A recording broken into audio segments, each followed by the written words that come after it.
stop Africa from becoming a superpower, you wouldn't have to invent a new strategy. The blueprint has already been written, tested, and perfected over centuries. You'd start by making sure Africa never unites. The easiest way to do that is by keeping people divided along ethnic, tribal, and religious lines.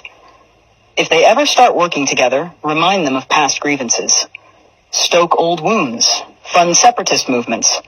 Keep border disputes unresolved. Make sure every time they take one step forward, they take 2 steps back because they're too busy fighting each other.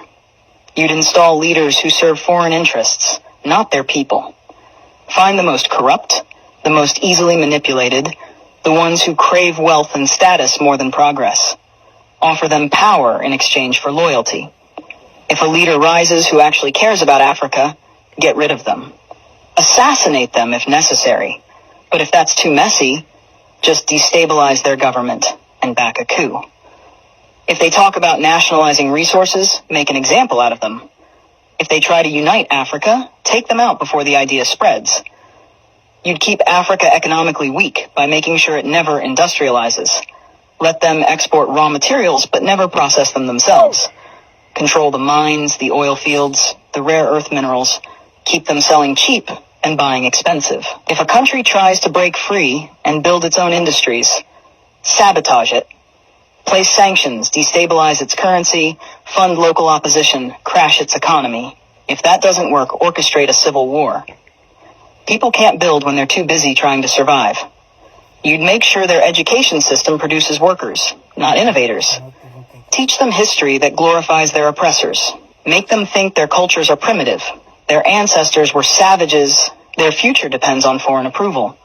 Train them to memorize, not to think critically. Keep their best and brightest looking overseas for opportunities. Make them dream of escaping Africa rather than fixing it.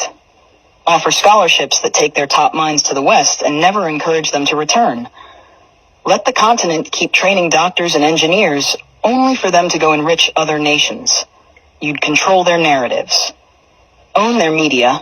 Control their stories. Dictate their image to the world. Make them believe they are corrupt, hopeless, eternally in crisis.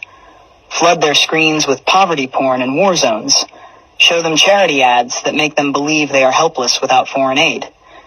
Downplay their successes. Twist their victories into isolated incidents. If an African country develops a groundbreaking innovation, credit a foreign investor. If an African leader implements a successful policy, frame it as an anomaly rather than proof of competence. You'd make sure they remain dependent. Drown them in debt. Offer loans with impossible